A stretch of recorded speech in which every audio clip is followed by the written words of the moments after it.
All right, let's dive in. You sent us these two audio recordings, kind of like those stream of consciousness diary entries. And, well, you want to figure out what they might all mean, right? At first, they seem kind of all over the place, but there's some really fascinating stuff in there. Just wait. Yeah, it's true. It's like we're getting to listen in on someone wrestling with some seriously big questions, about themselves, their place in the world, and how they connect with others, especially in this crazy digital age we live in. You hit the nail on the head. And there are these threads woven throughout. Things like technical linguistic debt, coming to terms with just how much content we consume. Even family offices and antinatalism come up. So where do we even begin? Well, in the first recording, the speaker keeps coming back to this idea of, get this, offloading technical linguistic debt. It really does sound like a heavy burden, doesn't it? What do you think that means? It feels like a weight, that's for sure, like they're trying to get rid of something. But what exactly is it? It makes me wonder if you, listening right now, have ever felt that way. Like you're carrying around all this mental baggage, jargon, complex thoughts, stuff you just can't seem to articulate.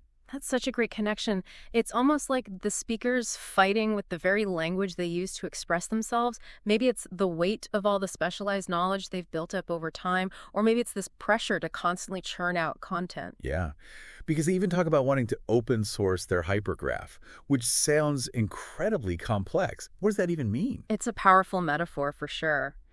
Imagine a hypergraph as this huge network of interconnected ideas, like a mind map but on steroids. By open sourcing it, the speaker seems to want to share their entire knowledge base, their whole way of seeing the world, with everyone. Whoa, that's a huge idea. It's like they're craving this radical transparency, to break free from the limits of how we normally communicate and just put it all out there. Yeah. What do you think about that, listener? Have you ever felt like words just aren't enough? Like they can't capture the complexity of your thoughts and experiences? Yeah, that feeling's pretty relatable for a lot of us, especially now. I mean, the digital age bombards us with so much information all the time. But in the second recording, things get way more personal. It starts with a song, and the lyrics are just incredibly evocative, like a window into the speaker's soul, really. Yeah, they move away from the abstract and go deep into their own emotions. Want to hear a bit? For sure, let's go for it. Quote from the recording, reenacting the song as closely as possible. Wow, there's so much longing and searching in those lyrics. Those windows, the rivers, the rainbows, it's all symbolic. A quest for meaning and connection, don't you think? Totally. And the tone is completely different from the first recording. It's raw, vulnerable, almost like they're confessing something. What do you think changed between those two recordings, listener? Did something happen? It's hard to say for sure, but it feels like something big shook them up. They're not just thinking about abstract concepts anymore. They're facing their own inner turmoil. Which brings us to this recurring theme of making amends that pops up in this second recording. There's this incredibly poignant moment where they say, quote about making amends. Heartbreaking, but also so relatable, don't you think? Absolutely. Makes you wonder where that regret comes from. Is it the pressure to fit in, to meet societal expectations? Or maybe that feeling of being lost in this digital world that just keeps expanding? Or maybe it's the weight of all that potential they haven't tapped into yet. It's interesting how these recordings reflect what it's like to just consume content online. Especially on platforms like YouTube, this constant stream of information. It's so hard to sort through and find stuff that truly resonates. It is. It's like drinking from a fire hose, trying to keep up. And often we end up feeling more overwhelmed than enlightened.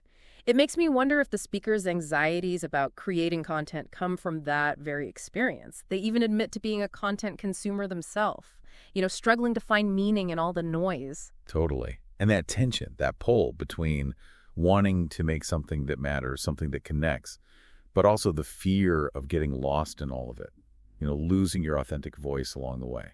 That's something so many creators struggle with, especially online. And it's definitely something we'll dig into more as we keep going with these recordings. But for now, let's just pause and let those ideas sink in a bit. I think that's a good idea. Yeah.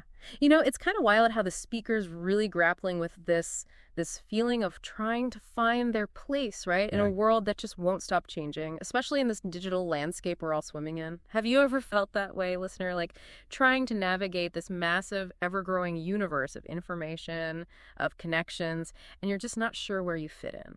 Oh, I think that feeling is something a lot of us can relate to, especially if you spend any decent chunk of time online.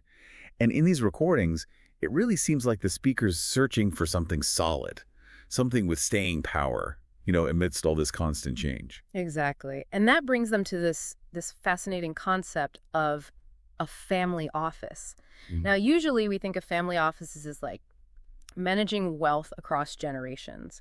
But here, it seems to mean something much deeper to the speaker. What do you think? Well, yeah, it doesn't sound like they're just talking about money here.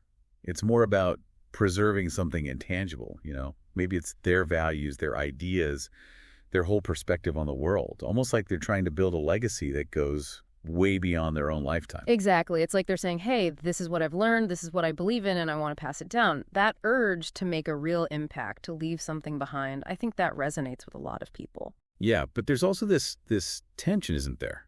Because they know there are risks. I mean, they even mentioned the family office potentially being blown up by future generations. Right. That's where this anxiety about legacy comes in, right? That and the fleeting nature of everything we do, it's like they're wrestling with this question, will anything we do actually stand the test of time? It really makes you think, especially in our digital age, everything changes so fast. It makes you wonder what'll actually be left behind, Right. What kind of traces will we leave in this digital world? Which brings us to one of the most compelling parts of these recordings. The speaker wants to share the things left unsaid, the personal truisms of their life. It's like they believe that by putting those hidden truths out there, they can connect with others on a deeper level, create something truly meaningful. That's such a powerful idea, isn't it? That beneath all the noise and distractions, there's this deep desire for authenticity, for real connection. And that really resonates with a lot of creators these days, especially those trying to break through the clutter, the fluff, and make something that really matters. Absolutely. Makes you wonder, listener, what are your things left unsaid? Those truths you've been holding back? Maybe these recordings can nudge you to find your own voice, express yourself more fully, even if it feels a bit scary, a bit vulnerable. Because at the end of the day, these recordings really highlight the power of self-reflection, the importance of asking those big, sometimes uncomfortable questions, and that basic human need for connection, for meaning, in a world that can often feel so fragmented and overwhelming. Yeah, for sure. And as we continue this deep dive, we're going to explore how the speaker's thoughts on content consumption, on that pressure to make things palatable, tie into all of this. It's going to be quite the journey, so stick with us. Okay, so we're back. And I think this is where things get really juicy. Remember, we're exploring these audio recordings where the speaker's trying to, figure out their place in the world, especially as both a content creator and a consumer. Yeah, and this last part really gets into the nitty-gritty of that relationship with content. All the pressures, motivations, even the ethics of it all. Right. There's this one line that really got me thinking. They say, you can't just throw me a bone and act like it's filet mignon. It's like they're calling out this tendency to, dress up shallow content and try to pass it off as something deep. It definitely points to a craving for quality, for depth, for something that's more than just empty calories, right? But at the same time, there's this pull towards the easy stuff, the quick hits of instant gratification. What about you, listener? Do you ever feel that tension in your own, content habits? Oh, we've all been there, haven't we? Endless scrolling, hoping to find something that really feeds your soul, but then getting stuck in that dopamine loop of the next click, the next video. That's so easy to get sucked in. Exactly. And the speaker seems super aware of that loop, both as someone who consumes content and creates it. They talk about that pressure to make things palatable, to package their thoughts and experiences in a way that's easily digestible, even if it means losing some authenticity along the way. It's like that idea of technical linguistic debt we talked about before. Right. Not just about jargon, but about, how we mold our communication to fit the platform, the algorithm, what the audience expects. It's a tricky thing. It really is. And it raises some big questions, right? Like, are we losing something important in that process? Are we trading genuine connection for just more consumption? Can you even be truly authentic in this digital space? Yeah, it's a tightrope walk, for sure. And I think that's exactly what the speaker's grappling with. There's a point where they even ask directly, what am I aggregating specifically? And how does this relate to you as a viewer? Like, they're trying to find the purpose, the connection in all this creation and consumption. And that search takes them to this powerful statement near the end. They talk about sharing the things left unsaid, their personal truisms. And they tie those to this big, overarching meta-narrative. It's like they're suggesting that real meaning comes from revealing our true selves, even the messy bits, the imperfections.